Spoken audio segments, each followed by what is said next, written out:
Hello hi అండి అందరికీ welcome to unlimited by KJ Madasani. ఈరోజు నేను మీకు కరివేపాకు కారం చూపించబోతున్నానండి. చాలా బాగుంటుంది. ఎవరికైతే హెయిర్ ఫాల్ ఉంటుందో, బ్లడ్ ఉండదో అటువంటి వాళ్ళకి చాలా మంచిది. ఇది హెల్తీ రెసిపీ. నేను మీకు ప్రాసెస్ చూపించబోతున్నాను.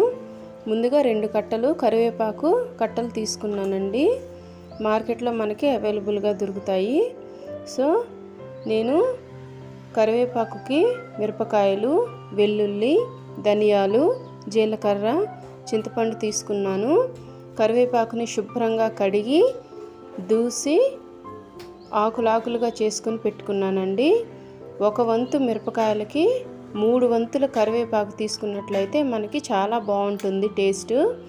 నేను ముందుగా పొయ్యి మీద ప్యాన్ పెట్టి ఆయిల్ లేకుండా ధనియాలు, జీలకర్రని దోరగా వేయించుకుందామండి. ఫస్ట్ ఆయిల్ లేకుండా, తర్వాత కొద్దిగా ఆయిల్ వేసుకొని మనం తీసుకున్న మిరపకాయల్ని వేయించుకుందాము.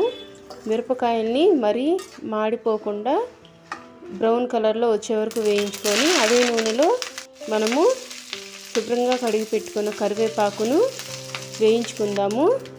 పూర్తిగా వేగక్కర్లేదండి, ఆకు వడబడినట్లు వేగితే చాలు. మనము తినేటప్పుడు కరివేపాకు మనకి తగులుతూ బాగుంటుందండి. ఒక మిక్సీ జార్లో చింతపండు, ధనియాలు, జీలకర్ర, ఉప్పు, వెల్లుల్లి వేసుకొని గ్రైండ్ చేసుకుందాము. ముందుగా వేసుకున్నట్లయితే అవి మనకి మెదుగుతాయి.